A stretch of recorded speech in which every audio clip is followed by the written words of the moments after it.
everyone, I am Ananya Sharma from Defense Niti Academy.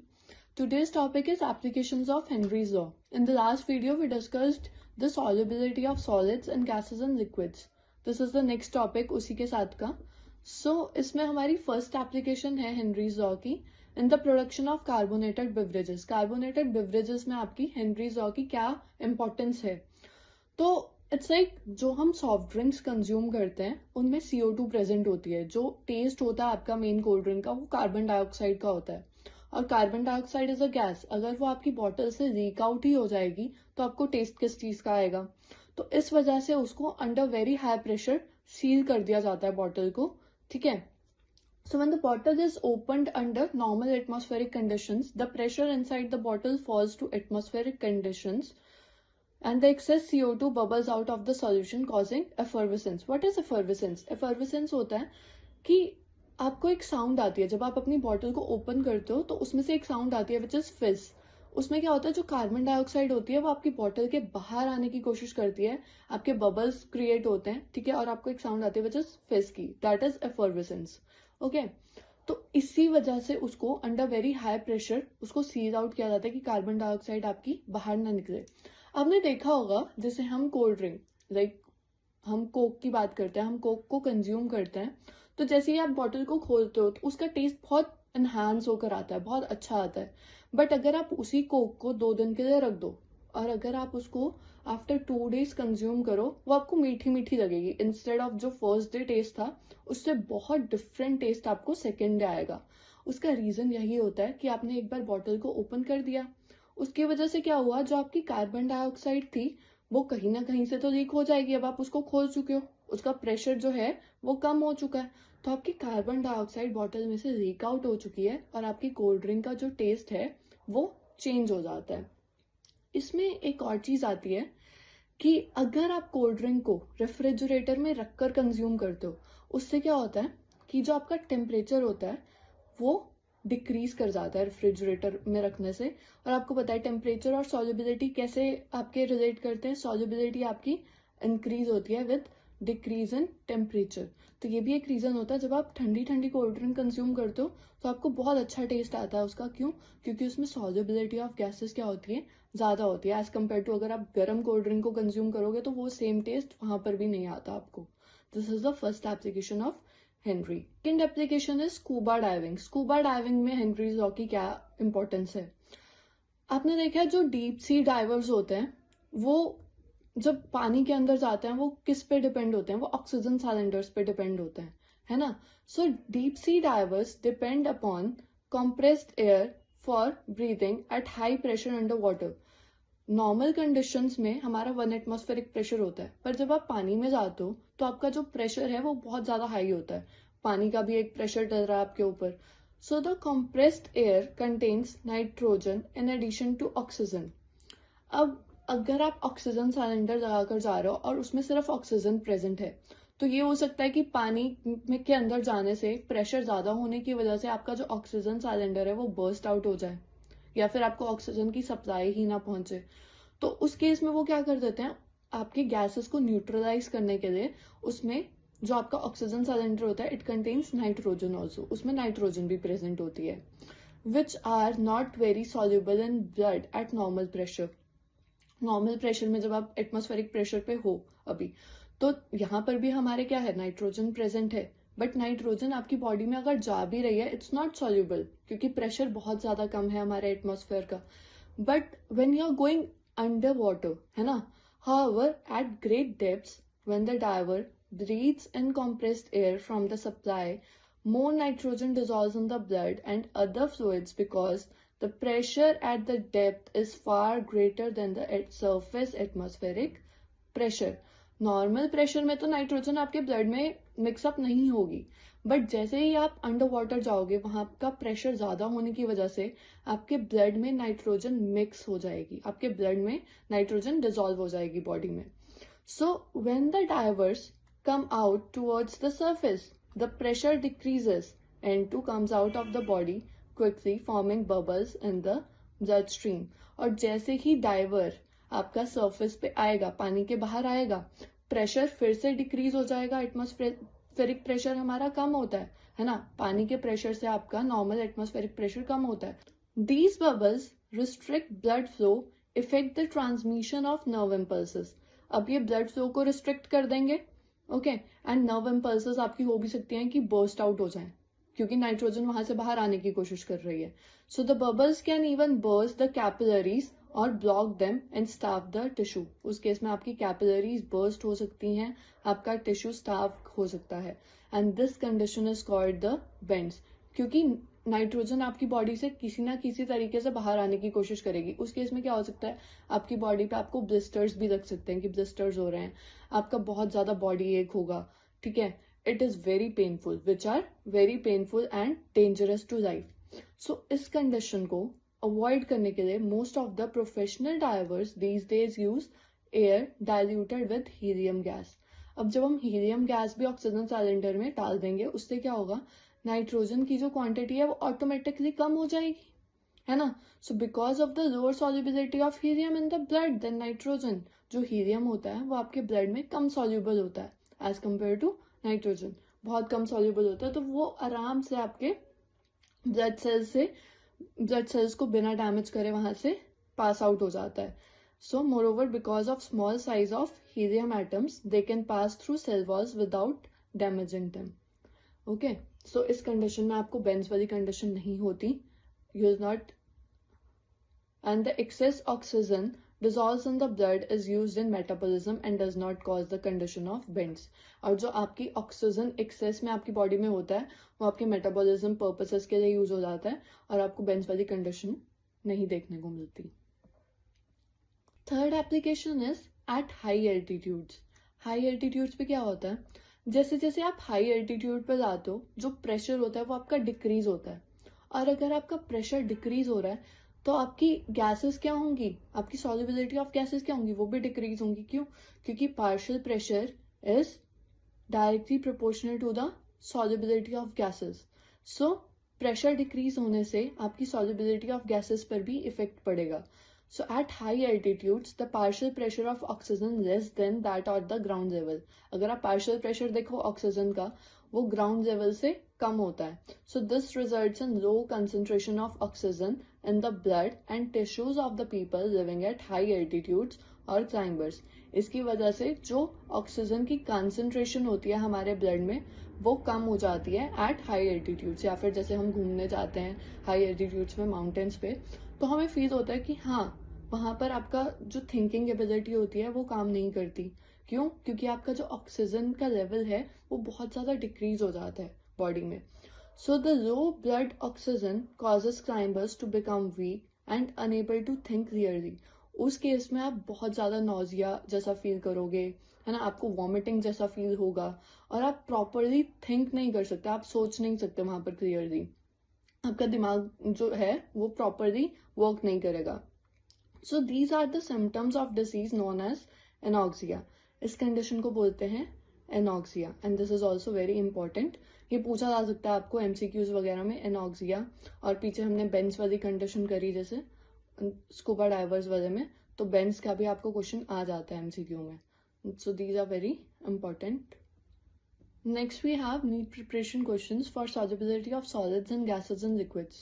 Okay, जितने भी questions हैं आपके नीट के परस्पेक्टिव से तो इम्पोर्टेंट है ही है. अगर आप कोई और मेडिकल एग्जाम की प्रिपरेशन कर रहे हो, लाइक अगर आप नर्सिंग की प्रिपरेशन कर रहे हो एमएनसी की, तो उसमें भी आपके ये वाले क्वेश्चंस बहुत इंपॉर्टेंट होते हैं. इनमें से क्वेश्चन आता ही आता है.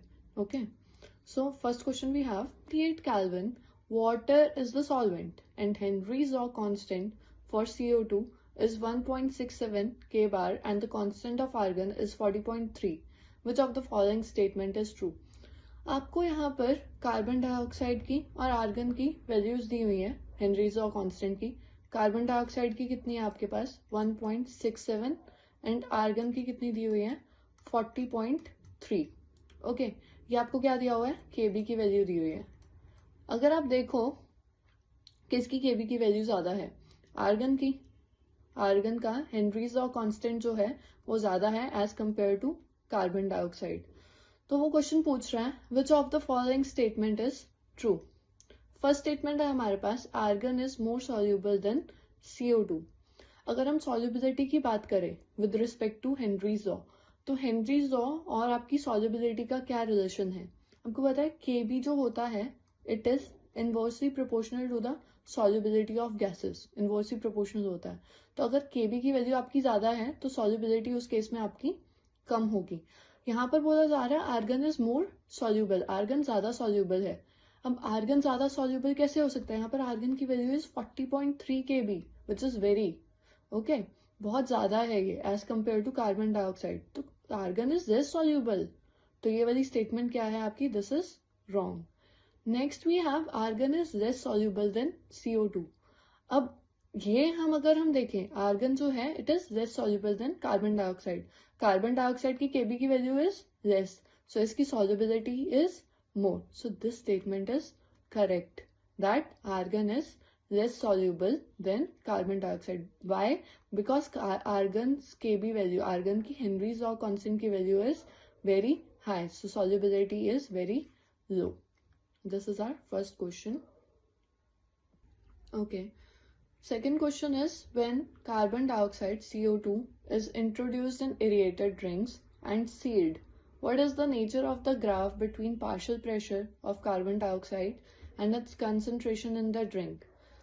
एरिएटेड ड्रिंक्स का अभी हमने पढ़ा कि जो कार्बन डाइऑक्साइड होती है उसको अंदर अच्छे से रखने के लिए उसको सील पैक कर दिया जाता है।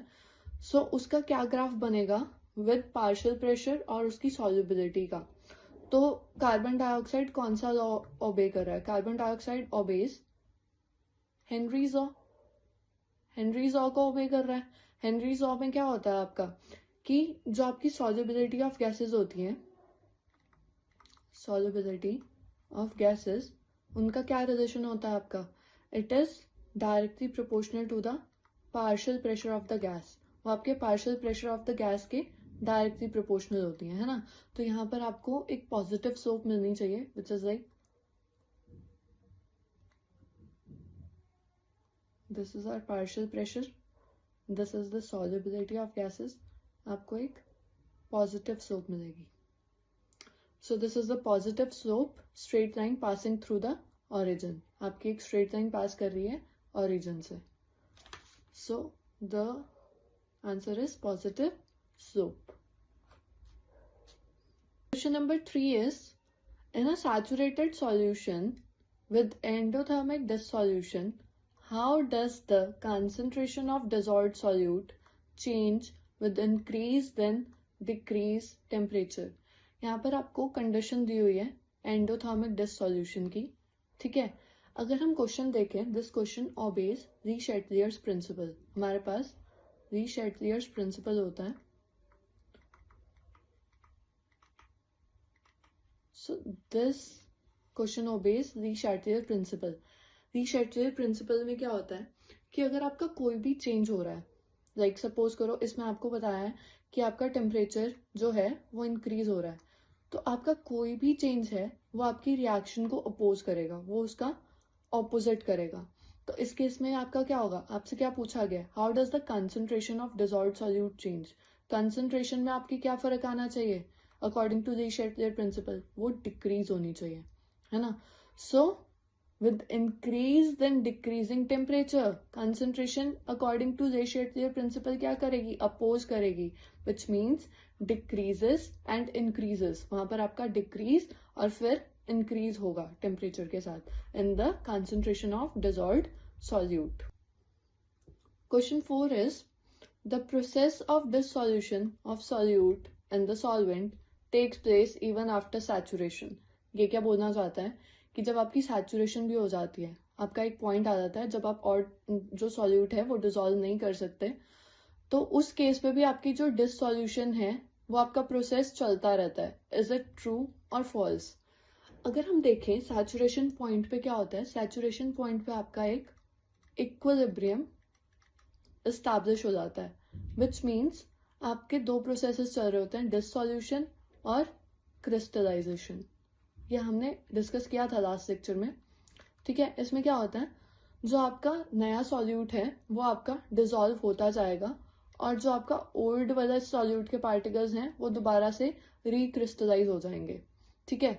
सो वो सेम अमाउंट में ये जो प्रोसेस है वो आपका चलता रहेगा। ऐसे तो देखने में लगेगा कि डिसोल्यूशन नहीं हो रही। अगर आप देखोगे आपको लगेगा कि जो क्रिस्टल्स हैं हमारे सॉल्यूट के वो अभी भी प्रेजेंट हैं, बट एक्चुअल में तो वी नो कि प्रोसेस कैसे चल रहा है, वहां पर डिसोल्यूशन हो रही है और दोबारा से जो पुराने क्रिस्टल्स हैं वो रीअपियर हो रहे हैं. So dissolution is occurring even after saturation. So this statement is true. CO is dissolved in H2O at 25 degrees Celsius and 0.01 atmosphere. ये आपका क्या है? Pressure. Henry's law constant for this system is 5.8 into 10⁴. This is Henry's law constant. Thus mole fraction of CO is, आपको निकालना क्या है? आपको इसकी mole fraction निकालनी है और आपको given क्या है? Partial pressure and Henry's law constant. हमारे पास फॉर्मूला होता है partial pressure is equals to mole fraction into Henry's law constant. यहाँ पर आपको निकालना क्या है? Mole fraction. मोल फ्रैक्शन इस साइड ले आओ, ये बन जाएगा P over K H. Partial pressure कितना है हमारे पास? 0.010 over mole fraction is Henry's law constant is 5.80 into 10⁴. अब इसको सॉल्व करने का इजीएस्ट वे होता है कि आप इसके पॉइंट्स हटा लो और फिर आप इसको सॉल्व करो. ये हो जाएगा आपके पास 1 ओवर 58 इंटू 10⁴ को ऊपर ले जाओ 10⁻⁻⁴ इंटू इसका क्या जाएगा आपके पास ओवर 1000. ठीक है, इसको काट दो, ये आपके पास बच गया. ये होगा 1 ओवर 580 इंटू 10⁻⁻⁴. अब आप इसको सॉल्व करोगे तो आपके पास आना चाहिए 0.00172. ओके, ये हो जाएगा 0.00172 इंटू 10⁻⁴. पॉइंट्स को पीछे ले जाओ, -3. सो 1.72 इंटू 10⁻⁴ और इंटू 10⁻³ मर्ज कर दो. This is 10⁻⁻⁷. तो यहाँ पर आपके पास ऑप्शन है ए 1.72 into 10⁻⁷. This is the correct answer. Which of the following best describes the difficulty in breathing as one climbs to higher altitudes? First option we have Henry's law. Henry's law में Henry ने क्या state किया था? Henry states that partial pressure of a gas varies directly with the mole fraction. वो directly mole fraction से very करता है. Okay, और इसमें यही बोला जा रहा है कि जैसे जैसे आप हाई एल्टीट्यूड्स पे जाते हो तो आपको डिफिकल्टी इन ब्रीदिंग होती है और वो इसी वजह से होती है जो आपका मोल फ्रैक्शन होता है, जो आपकी सॉल्युबिलिटी होती है गैसेस की, वो क्या हो जाती है? डिक्रीज हो जाती है. Why? Because at high altitude partial pressure is low. So the correct option is A, which is Henry's law. So as the climbers go at higher altitudes, वो क्या फेस करेगा? He faces difficulty in breathing.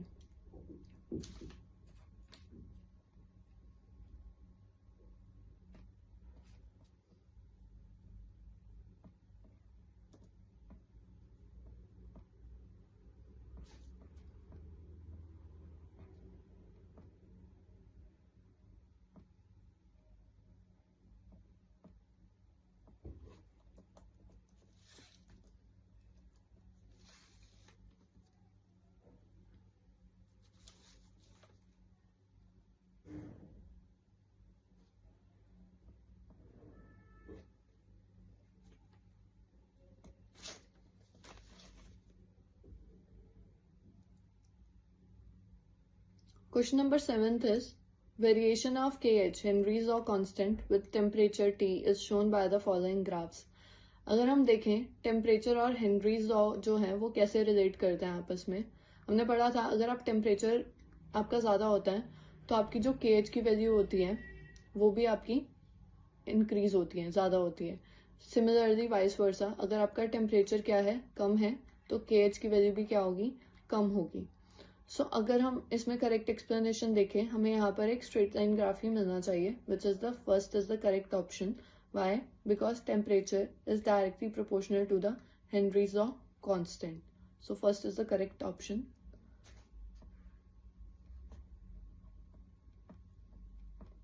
सो यहाँ पर हमारे पास कौन सा correct answer आएगा यहाँ पर?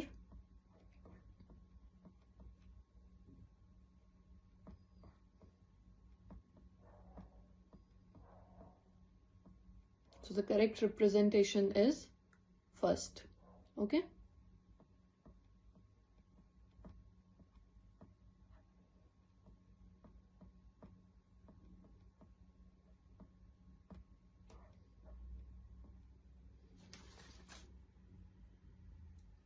Question 8 is, H2S gas is used in qualitative analysis of inorganic cations. Its solubility in water at STP is 0.195. अब आपको क्या गिवन है? आपको solubility गिवन है which is 0.195. Thus, Henry's law constant in atmospheric molar for H2S is, अब normal atmospheric conditions में pressure क्या होता है? 1 atm, और आपको यहाँ पर क्या निकालना है? KH की वैल्यू आपको फाइंड करनी है. आपके पास फॉर्मूला अगेन वही सेम लगेगा कि आपका P is equals to KH into x. तो यहाँ पर KH इज इक्वल्स टू क्या हो जाएगा आपका? P over X. So this will be 1 atmosphere over 0.195. इसका पॉइंट हटा दो आप, ये ऊपर क्या चला जाएगा आपका 1000. So 1000 over 195. इसको आप सॉल्व करोगे, आपके पास आएगा around 5.128. Okay, so the correct option is B which is 5.128. Questions इसके इजी होते हैं एज सच. बस आपको सबसे पहले देखना होता है कि आपको गिवन क्या है. एक बार आपने गिवन लिख लिया, फिर आप फॉर्मूला लगाकर आराम से इसको सॉल्व कर सकते हो.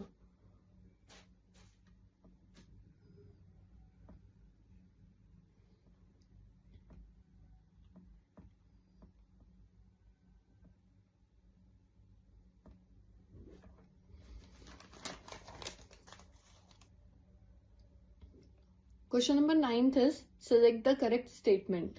Okay, फर्स्ट स्टेटमेंट है Henry's law constant is a function of nature of gases.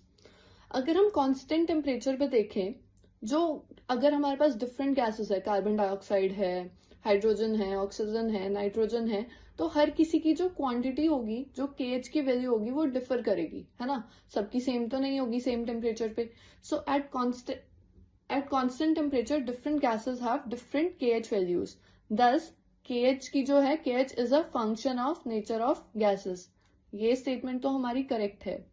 Second है हमारे पास, higher the value of KH at a given pressure the lower is the solubility of gas in liquid.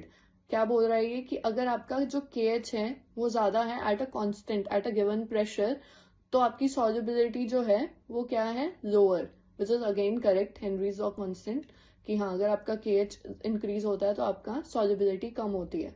The statement is also correct. Next is KH increases with increase in temperature. अभी पीछे हमने एक graph किया जिसमें हमारा ऐसे straight line आ रहा था KH और टेम्परेचर का. सो विच मीन्स KH और टेम्परेचर डायरेक्टली प्रोपोर्शनल होते हैं, डायरेक्टली रिलेट करते हैं. C is also correct. Then D option is KH increases with increase in partial pressure. No, हमने अभी, अगर हम KH की बात करें, KH प्रेशर पे डिपेंड नहीं करता. KH जो होता है it is independent of pressure, independent है ये. तो द स्टेटमेंट इज रॉन्ग. आपको पता होना चाहिए कि KH is independent of the pressure. So the statement is incorrect. Question number 10 is, in liquids CCl which of the following has maximum solubility. अगर हम सॉल्युबिलिटी की बात करें, हमने पढ़ा था कि like dissolves like, which means polar जो है वो पोलर से नॉन पोलर सॉल्यूट होगा, वो नॉन पोलर सॉल्यूट में ही डिजॉल्व होगा. ठीक है, तो अगर हम यहाँ पर CCl की बात करें, जो CCl है it is very highly non polar. ये बहुत ज्यादा आपका नॉन पोलर होता है नेचर में. तो ये अब ऐसे ही कंपाउंड में डिजॉल्व होगा जो कि खुद भी नॉन पोलर नेचर का होगा. अगर हम यहाँ पर सारे ऑप्शंस देखें, this is I2, this is iodine I2. I2 जो होता है, I2 is very non polar, it is completely non polar. उसका रीजन क्या है? उसका रीजन ये है, एक तो इसका जो साइज होता है वो बहुत ज्यादा होता है. ठीक है, जो इसकी इलेक्ट्रोनेगेटिविटी होती है वो बहुत ज़्यादा कम होती है, ठीक है। इसकी वजह से इसका जो चार्ज डेंसिटी होगी, charge density is very low, so this I2 is unable to generate dipoles. वो डाइपोल्स जनरेट ही नहीं कर पाएगा, और यही तो CCl को चाहिए। वो नॉन पोलर है नेचर में, तो उसको नॉन पोलर कंपाउंड ही चाहिए, उसको ऐसा कंपाउंड ही चाहिए जो डाइपोल्स जनरेट ना कर सके। So this proves that non polar solute dissolves in non polar solvent, so the correct answer is I2। Okay, question number 11th is which of the following represents a metastable system। ये question पूछा जा सकता है आपको NEET में आपके। अगर हम मेटास्टेबल सिस्टम की बात करें, हमें पता है कि जो हमारे सॉल्वेंट्स और सॉल्यूट्स होते हैं उनमें क्या होता है, डिसॉल्व्ड और अनडिसॉल्व्ड चलता रहता है। आफ्टर अ सैचुरेशन पॉइंट आपका इक्विलिब्रियम एस्टैब्लिश हो जाता है between dissolved and undissolved solute particles. तो उस केस में नए वाले आपके डिसॉल्व होते रहते हैं और पुराने वाले दोबारा से रिक्रिस्टलाइज होते रहते हैं। तो ये सिर्फ आपका सुपर सैचुरेटेड सॉल्यूशन ही शो करता है आपका metastable system. Okay, so the correct option is supersaturated solutions। Question 12th, which of the following solvents would most likely dissolve 3-aminopropane-1-ol। अगर हम 3-aminopropane-1-ol की बात करें, इट इज हाईली पोलर। उसका reason क्या है, यहाँ पर अमाइन ग्रुप भी प्रेजेंट है, यहाँ पर आपका हाइड्रोक्साइल ग्रुप भी प्रेजेंट है, आपको OH भी देखने को मिलेगा और अमाइन ग्रुप भी देखने को मिलेगा। तो जो पोलैरिटी होगी अमीन की वो बहुत ज्यादा क्या होगी, हाईली इलेक्ट्रोनेगेटिव होगी। वाई, वहां पर NH के साथ भी आपको पोलैरिटी देखने को मिलेगी और CN में भी आपको पोलैरिटी देखने को मिलेगी, ठीक है। और due to very highly polar in nature, इसको कैसा सा सॉल्वेंट चाहिए, इसको ऐसा सॉल्वेंट चाहिए जो खुद भी हाईली पोलर हो। तो ऐसा सॉल्वेंट आपको यहाँ पर एक ही मिलेगा, which is water. Water is very polar in nature. So जो आपका 3-aminopropane-1 होगा वो आपका बहुत ज्यादा क्वांटिटी में, मतलब बहुत अच्छे से उसमें डिसॉल्व हो जाएगा among the 4। Question number 13 is Henry's law constant for CO2 in water is 1.67 into 10⁸ Pascal। Again हमें क्या गिवन है, KH की वैल्यू गिवन है which is 1.67 into 10⁸ Pascal, ठीक है, at 298 Kelvin। Calculate the number of moles of CO2 in 500 ml of soda water। आपको CO2 के number of moles calculate करने हैं इन 500 ml of soda water में when packed under 2.53 into 10⁵ Pascal at the same temperature। This is आपको pressure given है, ठीक है। सो P is equals to 2.53 into 10⁵। तो यहाँ पर ये कैसे होगा, हमारे पास we have X is equals to आपका P over KH कितना है 2.5 into 10⁵ over 1.67 into 10⁸। आप इसको सारे को सॉल्व करोगे, आपके पास आंसर आएगा 0.00152। ओके, अब इसके बाद आपका नेक्स्ट स्टेप है, आपको मोल्स निकालना है, आपको X निकालना है इसमें, ठीक है।